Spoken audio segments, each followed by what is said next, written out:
All right, my next guest has one of the greatest stories of growing up in America's ghettos and overcoming adversity. That's a quote, not from me, but from another legend. His name is Jay-Z, and he had that to say about the new memoir that comes from one of the most powerful sports agents in the world. The book is called Lucky Me, a memoir of changing the odds. It's written by Rich Paul, and it is out right now. And it is the story of a young man who was selling sports jerseys out of his car, became friends with LeBron James, created a long partnership, and changed the business of sports. We love to hear it. Rich Paul joins me now. By the way, he's also the founder and CEO of Clutch Sports. You got so many titles, so many amazing things happening. My brother, it's so good to see you. Thanks for having me on. No doubt, man. Now, you grew up in Cleveland. You say shooting dice to help pay the bills. You were running around hustling like a lot of us had to do to make things happen for us. But it didn't just sort of stay in the street. You developed a mentality. Your upbringing shaped who you are. Help us understand some of the lessons you learned. What were some of the things that made you who you are now? Yeah, I think a lot of it had to do with my father and mother. But my father was an entrepreneur. And, I worked in the store. And that's where I really learned the importance of customer service and math, for that matter, and marketing or whatnot. And then the most important skill set I developed was understanding people. As you know, there's all walks of life that comes in and out of a corner store. And so while I was working in that store, my dad would continue to instill these specific values, work ethic, professionalism, integrity, and the importance of treating people a certain way.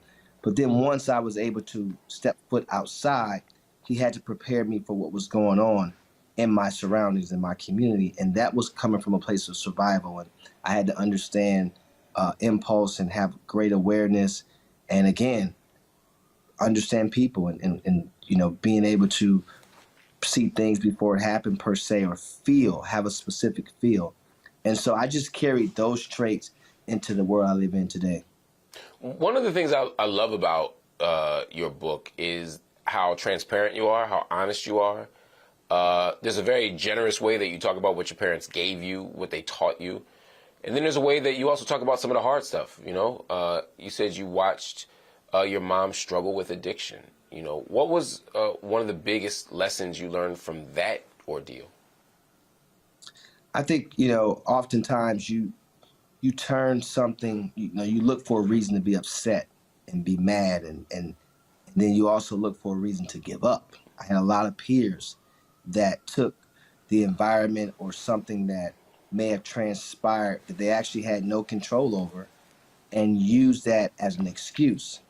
I refused to do that. So instead of using it as an excuse, I tried to find an understanding within and take that and say to myself, I'm going to do better. And then once I'm able to do better, I'm going to reach back and help those that were affected do better, because you never know why somebody is doing something within their life. And the older you become, you start to have a better understanding of certain things. When you're young, you look at it and you want to place blame.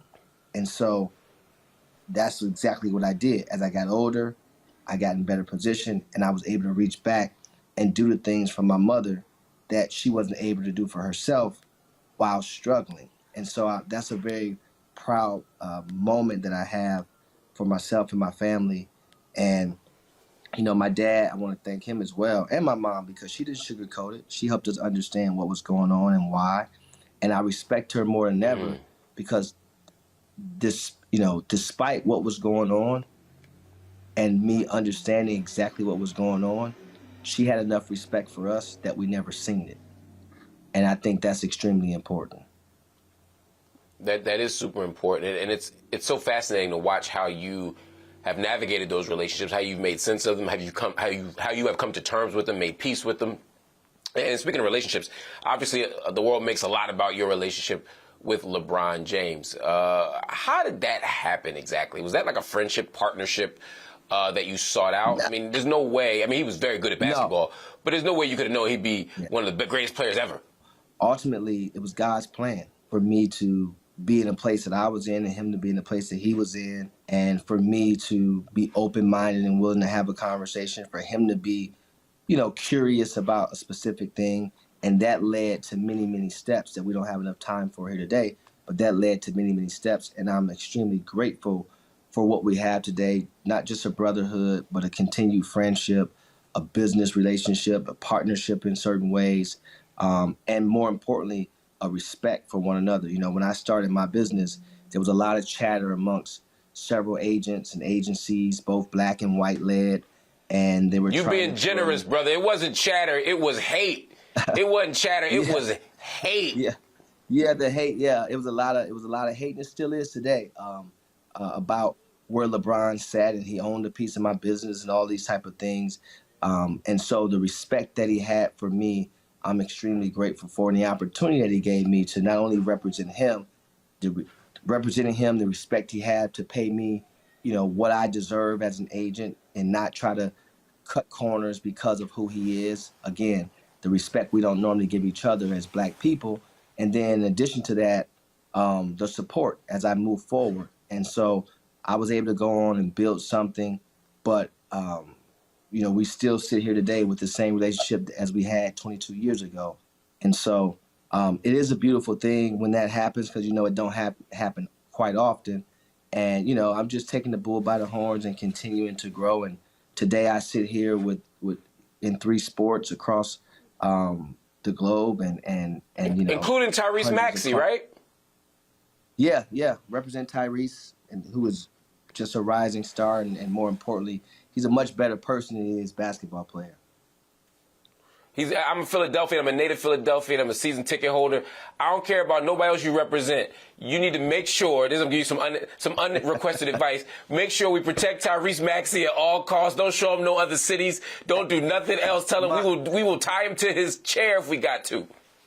Well, you know, I called the Sixers when Tyrese was in the draft, and I said, hey, Elton, if this kid makes it here, y'all better take him. They were going to trade the pick, and they listened. But I'm telling you, the professional he is, the person he is why I love my job. I've met his parents. I see him 5 a.m. practices. He's still smiling, man. It's the most amazing thing I've ever seen. Lucky us in Philadelphia. But the book is called Lucky Me.